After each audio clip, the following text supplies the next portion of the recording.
what their duties are. But until I see a report or something that tells me how this is sort of aligned with everything, and that we need to contract out to do this work, I have nothing I can say. Thank you, Commissioner Mendoza and Commissioner Norton. Can I just quickly share with you, Commissioner, just my experience with them and with the parent liaisons, and having been at 2 schools that have parent liaisons, a lot of the work that they're doing within the school site is to build community and to support many of our families who don't participate, whereas the school volunteers has really paid a lot more attention to the outside community coming in to support the schools from within. So part of what this is talking about, and what we apparently pay for and support, is their corporate sponsorship. So they do, at Leonard Flynn, for example, they did a big kaboom thing that had 400 volunteers that came out that built a playground. They did the same thing at Bret Hart with 500 volunteers. They have, they did 20 of our parent lounges and teacher lounges. They've done murals at multiple sites. They've done cleanups, and they've done all of these different things that have really generated support from the outside community to come into the schools. They have the 30-plus schools that they're focused in on. They're all, our most challenged schools. They have actually coordinators at every one of those sites that generate the volunteers from the outside to come in. So it is actually a tremendous amount of work that I don't think our liaisons have the capacity to do. Watching our liaisons at the schools has been, they're just trying to reach the families that don't even come to the schools, or the ones that, we're trying to get to volunteer for the PTA, or even come to their parent-teacher conference. And that part, I think, is a challenge in itself. But the school volunteers has been a really tremendous support for the work that they've been doing. And yeah, maybe the description. Commissioner Norton. That's exactly one of the things I was going to say, is that Commissioner, that sounds great, but that's not what it says that this conference is that we're voting on. And I just want to say to the superintendent, I have the utmost respect for the school volunteers. I think they're a great organization, and I don't want to vote against this, but I don't feel like this is descriptive enough of what we're getting for $100,000. We passed a parent engagement resolution last spring.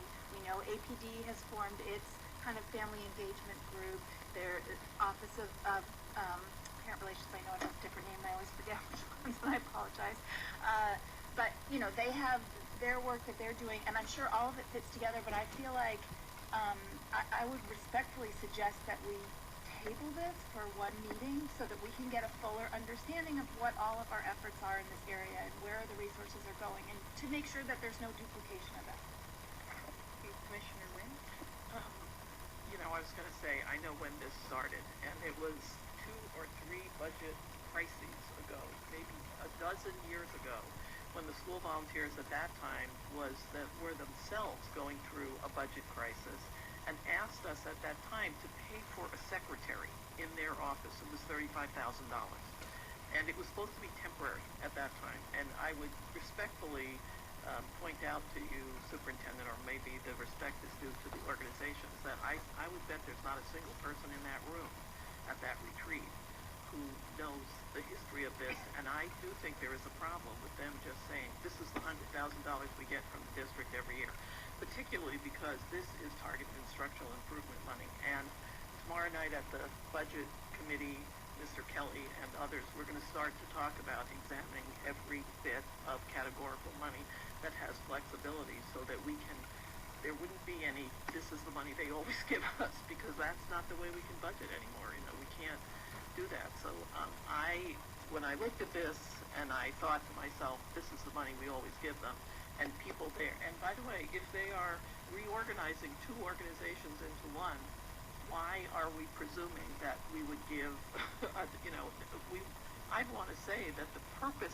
of their doing that is to make for some efficiencies, not to just say, we just go on the way we are with just these 2 organizations, one organization that's twice as big. So, that's a sort of separate question, although related to this, that what the newly merged organization, how it's going to interact with the school district and our goals, is something that I don't know about. I'm glad you were there, but we've had no discussion. We barely had knowledge of it, only through the grapevine, right? So I think that we ought to be talking about that. And if So I was thinking that we would be looking at this next year when we'll be looking at every penny of categorically flexible money that we have starting tomorrow. However, I'm supportive of the idea that we ought to at least wait on this and have some further information about the specifics of this and how it fits into other efforts that we do. And so I thank you. I don't know if Commissioner Norton wants to do this, but I'll move that we postpone this to the next meeting. Thank you. In the vein that we're having discussion on that amendment, Deputy Superintendent. Thank you, President Office, and I think that's a fine idea, and we'll work with our colleagues to prepare the appropriate information for that discussion. I just did want to make a couple of points based on the discussion tonight, since it's fresh.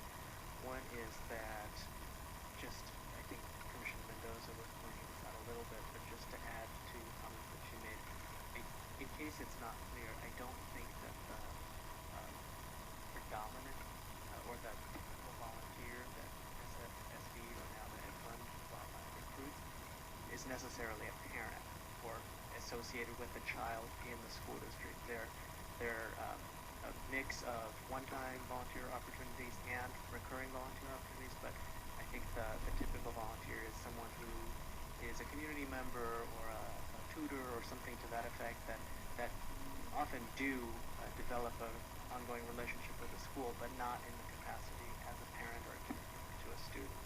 And so for that and other reasons, my sense is, and we can work on refining our understanding of this for that discussion next time, but my sense is that the duties of the volunteers or the responsibilities of the assistance of the volunteers that SFSB has recruited are not duplicative of the engagement efforts by the parent liaisons or the other school staff, but I think that is something that's good for us to explore. I think there is a separate question, and some of the commissioners have made comments to this effect about the appropriateness or the best arrangements for us to be in vis-a-vis the contract that has existed for a long time. I think that is an important question, and it's something that the board may have a different feeling about, especially in these times. But I don't think it's this. I think it's a separate question than the services that school volunteers does provide. And the last thing I wanted to say is that over the years, especially under Lisa Spinelli's leadership, they have been quite responsive to working with the district and in many ways taking direction from the district about the priorities that we're sensing and that we're identifying within our schools. And that's in general across our schools and with respect to specific schools. So they have been very interested, and Lisa in particular, in identifying and getting a sense from the district about where the highest needs are and how they can be most helpful. Thank you very, very much. So, I think there's general consensus. I'm sorry, I'm looking. Yes, Ms. Wilson? I get the sense from all the comments here that there's a general consensus that we have more information and want to allow time for that. So I'll leave that to